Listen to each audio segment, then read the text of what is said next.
बच्चों, आज हम लोग पावर ऑफ डिटर्मिनेशन लेसन का पार्ट 2 पढ़ेंगे। एक रियल स्टोरी है डॉक्टर ग्लेन कनिंघम के बारे में। हम लोग पहले ही जान चुके हैं, तो अब हम लोग पढ़ते हैं।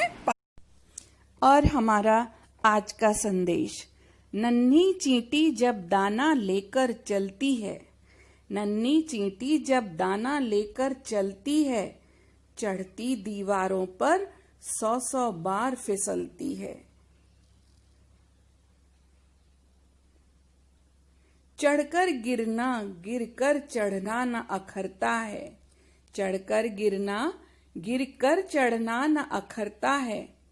आखिर उसकी मेहनत बेकार नहीं होती, आखिर उसकी मेहनत बेकार नहीं होती।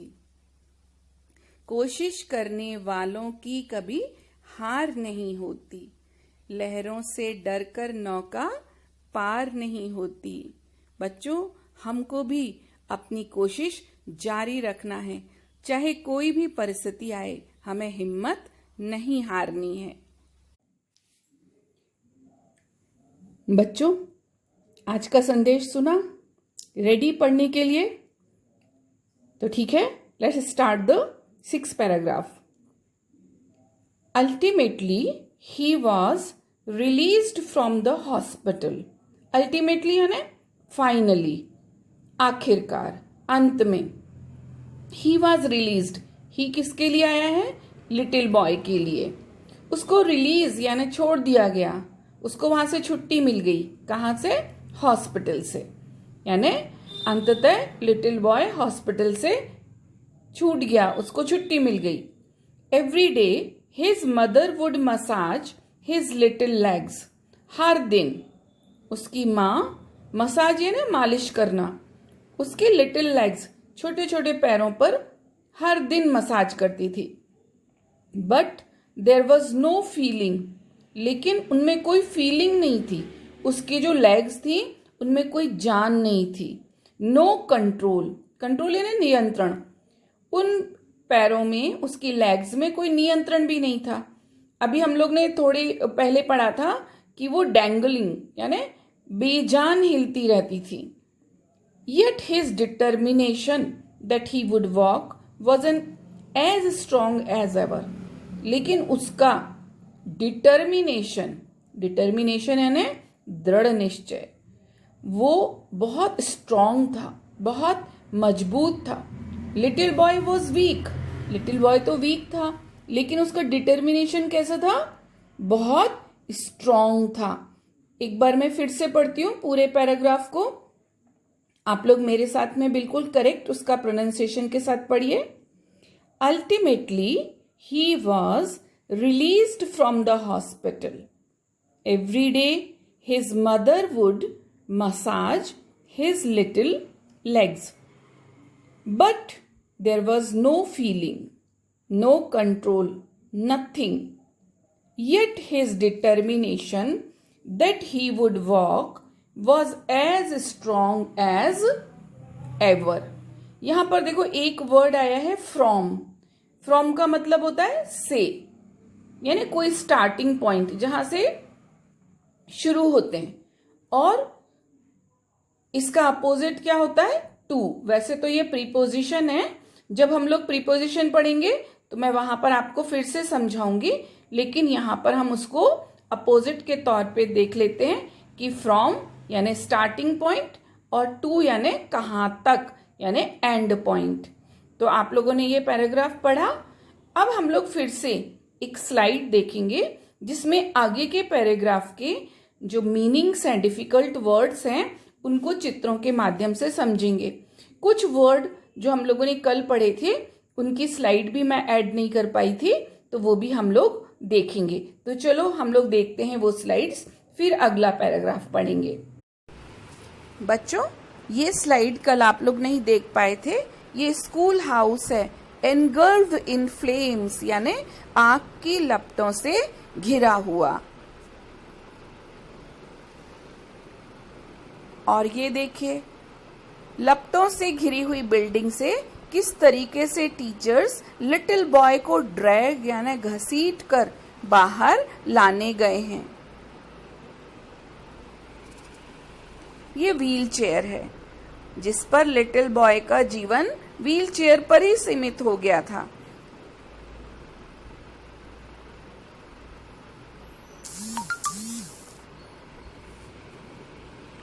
ये है स्टेक।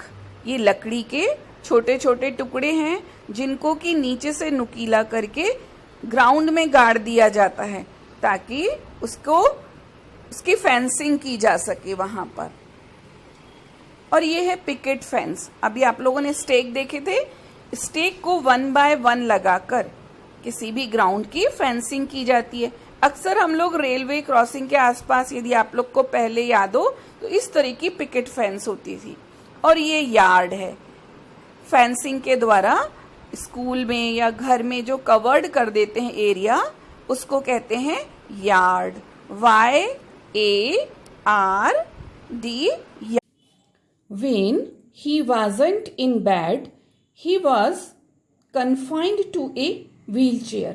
अब जो लिटिल बॉय की दुनिया थी, या तो वो बेड पे रहता था, या जब वो बेड पर नहीं रहता था तो वो कहाँ पे बैठता था? Wheel chair. व्हील चेयर आप लोगों ने देखी होगी, ऐसी चेयर जिसमें व्हील लगी रहती है। और जो बच्चे चल नहीं पाते हैं, जो डिसेबल होते हैं, वो व्हील चेयर से चलते हैं। अभी आप लोगों ने स्लाइड में भी देखा होगा। आपको अच्छा लगा? कितने डिफिकल्ट वर्ड्स थे जो अब हम कभी नहीं भूल पाएंगे। One sunny day his mother wheeled him out into the yard to get some fresh air. One sunny day, sunny यानी उजला, गर्म दिन, ऐसी धूप जो अच्छी लगती है। तो उस दिन उसकी माँ उसको wheeled him out, wheel chair से बाहर ले गई। किस बात के लिए? फ्रेश यानी ताजी हवा में ले जाने के लिए उसको बाहर घुमाने ले गई। This day instead of sitting there, उस दिन क्या हुआ? इंस्टीड यानी बजाय इसके कि वो अपनी व्हील चेयर में बैठता, he threw himself from the chair, उसने अपने आप को चेयर से बाहर, थ्रू यानी फेंका, क्योंकि वो उतर तो पाता ही नहीं था, because of his thin and lifeless legs, क्योंकि उसके जो पैर थे वो तो बेजान थे। तो उसने अपने अपर पार्ट पर जोर लगाकर उसकी ताकत से अपने आप को चेयर के बाहर गिराया। थ्रू वर्ड है, थ्रू का मतलब होता है फेंका। इसकी फर्स्ट फॉर्म क्या होती है? THROW, throw. ये आप लोग क्रिकेट में बहुत सुनते होंगे, throw word. He pulled himself across the grass, dragging his legs behind him. उसने क्या किया? अपने आप को घास में गिराया और उस घास का मैदान जो यार्ड था, ये आप लोगों ने स्लाइड में भी देखा कि एक कवर्ड एरिया जो इस पे ग्रास रहती है उसको हम क्या कहते हैं? यार्ड। तो उस पे से वो निकलता हुआ, और उसके जो पैर थे, उसकी लेग्स थी, वो तो पीछे थी क्योंकि उसके पैरों पर उसका कोई कंट्रोल नहीं था। तो वो अपने पैरों को ड्रैग करते हुए यानी घसीटते हुए आगे बढ़ने लगा। ड्रैग वर्ड देखो फिर से आया है। एक बार जब वो आग में घिर गया था तो उसके टीचर्स ने उसको आग से बाहर ड्रैग किया था। अब मैं एक बार फिर से पैराग्राफ पढ़ती हूँ, आप लोग मेरे साथ पढ़िए। देखिए, रोज रोज आपको प्रैक्टिस करनी है बच्चों, जब भी हम लोग अंग्रेजी को बहुत अच्छे से सीख पाएंगे। आप लोगों के और भी जो साथी हों, आप लोग के रिलेटिव हैं जो कक्षा 10वीं में पढ़ते हैं, तो आप उनको भी ये लिंक शेयर करें, उनको भी ये वीडियो भेजें, ताकि वो भी अपनी 10वीं की पढ़ाई बेफिक्र होकर घर बैठे कर सकें। और बेहतर होगा कि आप इस लिंक को सब्सक्राइब कर लें, ताकि जैसे ही मैं वीडियो अपलोड करूं आपके पास तुरंत पहुंच जाए और आप अपनी पढ़ाई शुरू कर दें। तो ठीक है, मैं इस पैराग्राफ को फिर से पढ़ती हूं। When he wasn't in bed, he was confined, confined है ना सीमित कर लेना, अपने आप को एक जगह कर लेना, to a wheel chair. One sunny day his mother wheeled him out into the yard to get some fresh air. This day, instead of sitting there, he threw himself from the chair. He pulled himself across the grass, dragging his legs behind him. देखो एक word और मिल गया, behind. behind यानी पीछे, और इसका opposite क्या होता है? आगे. In front of. इनकी स्पेलिंग आती है आपको, फ्रंट FRONT फ्रंट और OF of. In front of, ये हो गया इसका अपोजिट वर्ड. अब हम लोग पढ़ते हैं paragraph 8. He worked his way to the white picket fence bordering their lot. Picket fence आप लोग समझ चुके हैं. अब जो लिटिल बॉय था उसने क्या किया? पिकेट फेंस के बॉर्डर की तरफ धीरे धीरे बढ़ना शुरू किया, अपना रास्ता बनाया. विद ग्रेट एफर्ट, एफर्ट यानी प्रयास, और प्रयास भी कैसा? ग्रेट, बहुत बड़ा उसने एफर्ट लगाया, प्रयास किया. He raised himself up on the fence. वो उठकर, उसने अपने आप को उठाया, रेज किया, उठाया. कहाँ की ओर? फेंस की तरफ, यानी जो वो बाउंड्री बनी हुई थी ना, पिकेट फेंस बनी हुई थी.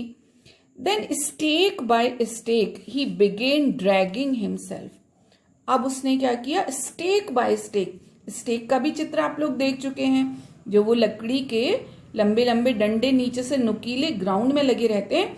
उसने अपने आप को उठाकर और वो स्टेक को 1 बाय 1 पकड़ के घसीटा, खुद को घसीटा इसलिए क्योंकि वो चल तो पाता ही नहीं था, उसके पैरों में तो जान नहीं थी. So he dragged himself along the fence.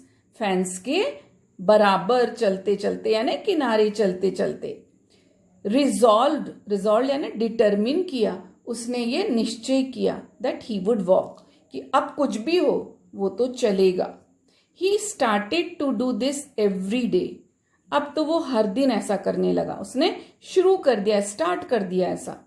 until he wore a smooth path all around the yard beside the fence. कब तक ऐसा किया? जब तक कि फेंस के बिसाइड यानी बाजू में, उसके किनारे किनारे एक उसने स्मूथ, एक चिकना रास्ता बना लिया. वो रोज उस रास्ते पर घिसट घिसट के ड्रैग करके अपने आप को चलने लगा. There was nothing he wanted more than to develop life in those legs. ऐसा वो क्यों करता था? केवल उसका एक ही पर्पस था कि वो अपनी लेग्स, अपने पैर जो कैसे थे? लाइफलेस थे, बेजान थे, उनमें वो लाइफ डेवलप करना चाहता था, उनमें वो जान डालना चाहता था. इसलिए उसने पिकेट फेंस को पकड़कर धीरे धीरे अपने आप को ड्रैग करना शुरू किया. यहां तक आपको समझ में आया? अब हम लोग पैराग्राफ 9 स्टार्ट करते हैं. अल्टीमेटली, अल्टीमेटली देखो फिर से आया. अल्टीमेटली यानी फाइनली, आखिरकार, अंततः. थ्रू हिज डेली मसाजेज, उसकी रोजाना मसाज यानी मालिश होती थी पैरों की. हिज आयरन परसिस्टेंस, परसिस्टेंस यानी अटल, जिद, धुन, दृढ़ निश्चय, और उसका परसिस्टेंस यानी उसकी जिद, उसका निश्चय कैसा था? आयरन, फौलादी था, यानी बहुत मजबूत था. एंड हिज रेजोल्यूट डिटर्मिनेशन, और उसका जो निश्चय था, डिटर्मिनेशन था, वो भी रेजोल्यूट था यानी दृढ़ था, पक्का था. He did develop the ability to stand up. और देखो बच्चों, उसने अपने पैरों में ये एबिलिटी, ये क्षमता विकसित कर ली. किस चीज की? टू स्टैंड अप, खड़े होने की. ये पैराग्राफ बहुत इंपॉर्टेंट है. ये आपके एक दो क्वेश्चन इसमें समाये हुए हैं इन बातों में, तो हमको ये स्पेलिंग्स भी बहुत अच्छे से याद करनी है और इस पैराग्राफ को भी याद रखना है. देन टू वॉक हॉल्टिंगली, पहले खड़े होने की एबिलिटी विकसित की उसके बाद में चलने की, लेकिन चल अभी वो बहुत अच्छे से नहीं पाता था। हाल्टिंग, हाल्टिंग यानी रुक रुक कर, ठहर ठहर कर चलता था। Then to walk by himself, धीरे धीरे वो अब अपने आप से चलने लगा। एंड देन टू रन, और फिर वो दौड़ने लगा। देखा आपने पावर ऑफ डिटर्मिनेशन। एक बार फिर से पढ़ते हैं, ये पैराग्राफ बहुत इंपॉर्टेंट है एग्जामिनेशन पॉइंट ऑफ व्यू से। अल्टीमेटली, मेरे साथ बोलिए, through his daily massages, his iron persistence and his resolute determination, he did develop the ability to stand up, then to walk haltingly, and then to walk by himself, and then to run. अब हम लोग आते हैं अपने आखिरी paragraph पर, जो बहुत छोटे हैं लेकिन उनमें भी बहुत बड़ा मैसेज है। He began to walk to school. अब उसने स्कूल पैदल जाना शुरू किया।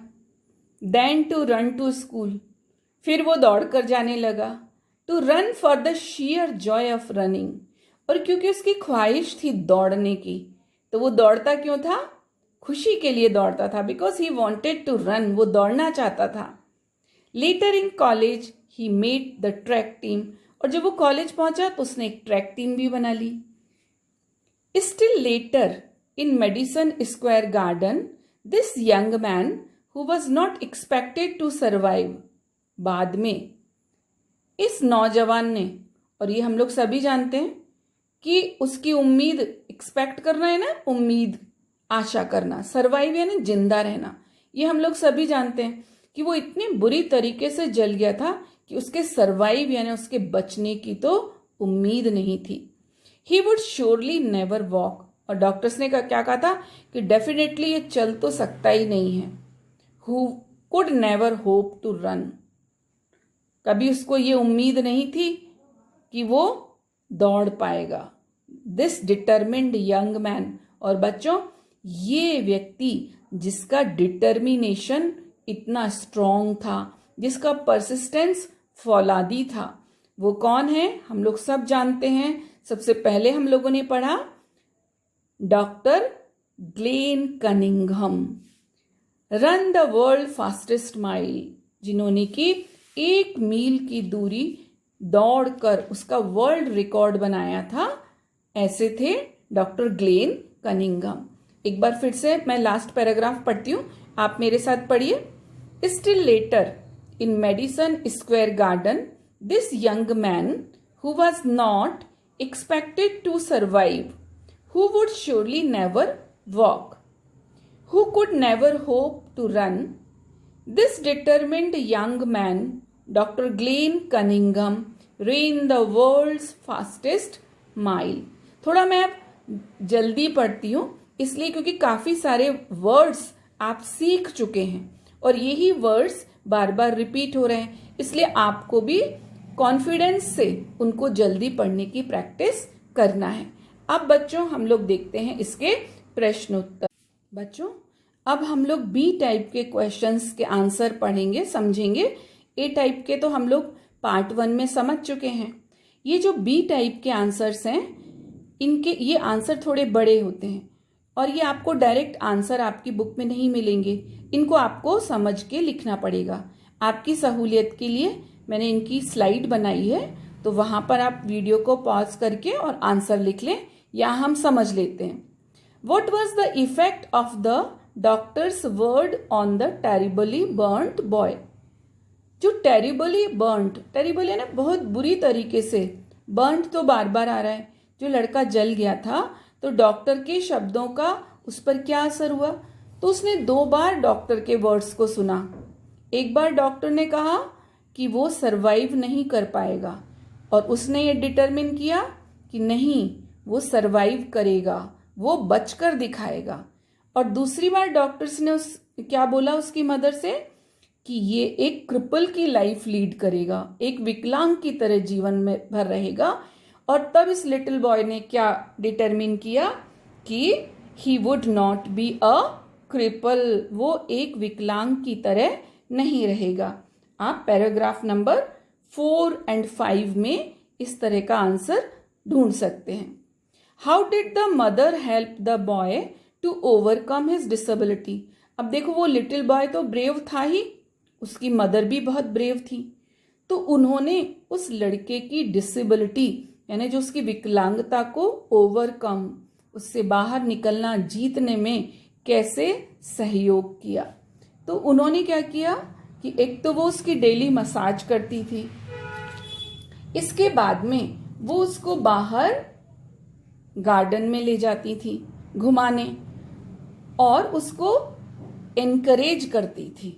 इस तरीके से उन्होंने उस लड़के को, लिटिल बॉय को, उसकी मदर ने हेल्प की। Question number 3, how did the boy make himself able to walk and run. ये पूरा 8th पैराग्राफ है। इस क्वेश्चन को उसमें विस्तार से समझाया गया है कि एक दिन लिटिल बॉय ने क्या किया कि जब वो गार्डन में गया तो he threw himself from the chair, उसने अपने आप को चेयर से गिराया। उसके बाद में वो ड्रैग होते हुए कहाँ तक पहुंचा, फेंस के पास। फिर उनके पिकेट्स को 1 बाय 1 पकड़ा और इस तरीके से उसने चलना सीखा। चलने के बाद में फिर उसने क्या किया, बिना किसी सपोर्ट के चलना सीखा और फिर दौड़ना सीखा। तो ये पूरा आप अपने बुक में पढ़िए और स्लाइड से नोट कीजिए। What do you learn from the story. बहुत इंपॉर्टेंट क्वेश्चन है बेटा। ये क्वेश्चन मैंने बार बार कहा कि हमारा जो पैराग्राफ है, कौन सा पैराग्राफ, 9th पैराग्राफ में ये 3 वर्ड बहुत इंपॉर्टेंट हैं कि इस स्टोरी से आप क्या समझते हैं कि हम लोगों को भी हमारा जो डिटर्मिनेशन है वो कैसा होना चाहिए, फर्म होना चाहिए। हमें अपना एटीट्यूड हमेशा पॉजिटिव रखना चाहिए, हमें अपना कॉन्फिडेंस लेवल हमेशा बढ़ाना चाहिए। तो ये सब चीजें हम लोग इस कहानी से सीखते हैं। फिर आया complete the statement choosing the correct option. ये हम लोगों ने जो बुक में पढ़ा है, देखिए उसी से ही ये फिल इन दी ब्लैंक्स हैं, तो वो बहुत जल्दी बन जाएंगे। पहला देखो, the boy made up his mind that he would. लड़के ने अपने आप को किस बात के लिए तैयार किया था, ए में है सर्वाइव, कि वो जिंदा रहेगा, उस पर टिक कर लेंगे। The boy used to work out in his yard because he wanted. अब वो लड़का अपने घर के आंगन में जाके चलने का प्रयास करता था। क्यों करता था, to develop life in his lifeless legs. जो उसके पैर जिनमें की जान नहीं थी, वो ऐसा करके उनमें लाइफ डेवलप, उनमें जान डालना चाहता था। अब हम लोग पढ़ेंगे question number 3। Question number 3, the thing that help the boy to develop the ability to run. जो वो लिटिल बॉय था वो बहुत बुरी तरह से जल गया था, ये हम लोगों ने देखा, लेसन में पढ़ा। तो ऐसा क्या था कि वो तेज दौड़ने लगा। तो देखो डेली मसाज, ये भी एक रीजन था। आयरन परसिस्टेंस, उसका फौलादी दृढ़ निश्चय, ये तो और बड़ा रीजन था। रेजोल्यूट डिटर्मिनेशन, उसका बिल्कुल फर्मनेस, दृढ़ता, ये भी बहुत बड़ा रीजन था। यानी ये तीनों बातें बिल्कुल सही हैं। इसके बाद name of the little disabled boy who letter rain the world fastest mile is. ये हम लोग सब जानते हैं। लेसन की स्टार्टिंग में ही हमको पता चल गया था कि लेसन किसके बारे में है, डॉक्टर ग्लेन कनिंघम के बारे में है। तो इन प्रश्नों के उत्तर भी आप लोग अपनी होमवर्क कॉपी में लिख लेंगे। बच्चों, ये बी का क्वेश्चन नंबर 1 का आंसर है। लिखिए, the brave boy made up his mind that he would not be a cripple, he would walk.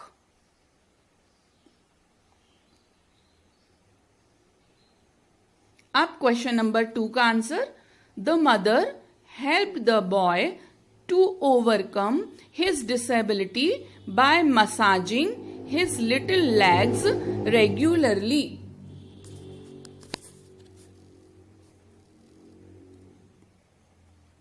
Answer 3. The boy had great willpower. Every day he used to drag himself along the fence, resolved that he would walk. Through his mother's daily massages, his iron persistence, and his determination, he made himself able to walk and run. Answer 4. The factors which enabled the boy to walk to become the fastest mile runner were his resolution, determination, and iron persistence.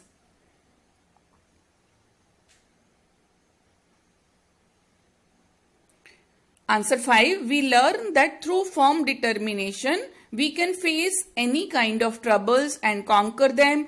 Everything is possible if we have firm resolution. बच्चों, अब हम लोग language practice को भी थोड़ा पढ़ लेते हैं. वैसे तो टेंस में आपको अलग से समझाऊंगी, पर ये एक बहुत आसान एक्सरसाइज है, तो हम लोग यहाँ पर समझ लेते हैं. देखो, 2 सेंटेंस आपको इस पिंक कलर के बॉक्स में दिए गए हैं. पहला सेंटेंस पढ़ते हैं. They dragged the unconscious little boy. Second है, the doctor told his mother that her son would die.